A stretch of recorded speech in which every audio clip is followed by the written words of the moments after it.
Romania's capital city, Bucharest, looking forward to Christmas and looking back to Christmas Day 1989, the day that communist dictator Nicolae Ceausescu was executed, the day that economic liberty began.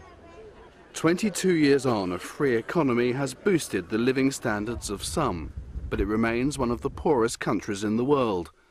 Graham Perrells from Tunbridge Wells first came here as a tourist, then returned to check friends were safe after the violence of the 1989 revolution.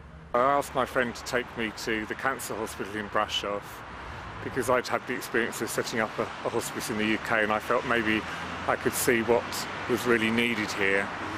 And when I went into the hospital, the conditions were really terrible, and I literally watched a young man dying in terrible pain. That drove him to set up Hospices of Hope. The charity runs this hospice in Romania's second city, Brasov, and is now appealing for money to build 2 more, one for adults, one for children. If you're seriously ill here, only money will guarantee you treatment. If you're terminally ill and poor, this charity is your only chance of treatment and pain relief. Hospices of Hope raises £1 million a year, much of it from shops like this one at Otford near Sevenoaks. Celebrating its 20th anniversary this Christmas, the charity has trained thousands of doctors and nurses, many of them volunteers, in supplying palliative care to terminally ill children and adults in Romania, Moldova and Serbia. Many of the hospice volunteers are here because they've seen loved ones left to die in agony. I had an aunt who had cancer and she died in severe pain. The doctors from the oncology couldn't help her. Many of the children helped by Hospices of Hope are cared for in the home, some of the poorest homes on the planet, with families living on the equivalent of €1 a day. He had severe neurological impairment. He is paralyzed. He has convulsions. The family and we learn how to understand him and how to fulfill his needs. Next Christmas, Graham hopes 2 more hospices will be taking shape here. They have the building, they have the land, that just leaves the mountain to climb, the money. John Ryle in Brasov for Meridian Tonight. Recall in last night's Meridian Tonight, we reported from Romania on the quite remarkable work being done by the Kent-based charity Hospices of Hope. Yes, we showed how hospice volunteers relieve the pain and prolong the lives of seriously ill children when there's no one else to turn to.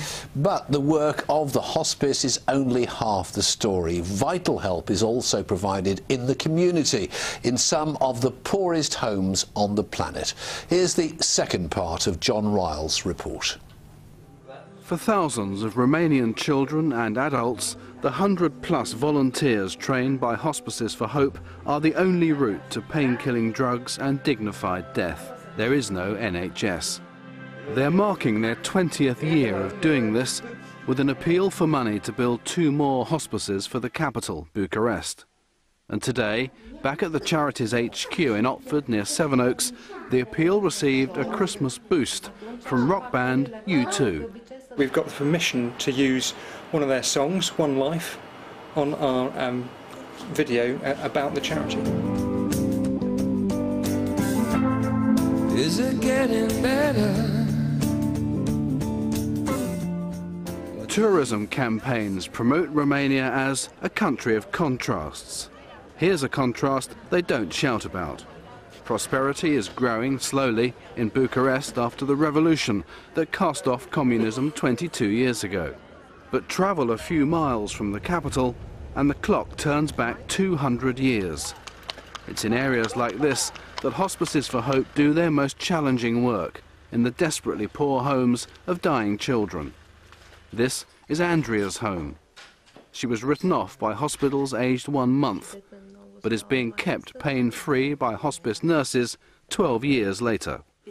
She was diagnosed with complex neurological problems at 1 month. She has severe breathing problems and a poor immune system, so can't leave here. Without the care of the hospice, care that comes with love, patience and commitment, we would be lost. We had just one nurse come from our hospice in Dartford to train the first nurse here in Romania. So it started in a very small way, and the charity has grown, obviously because there's so much need here, and we now have 140 staff working in Brasov. In 20 years, Hospices for Hope has trained 12,000 doctors and nurses in palliative care and transformed the lives and deaths of 15,000 children and adults. This is the next phase of the project.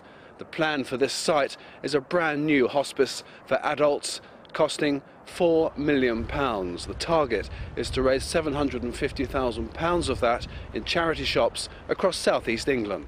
I would like to send a message to people in England who have been so generous to say bless you and have a Merry Christmas. One life.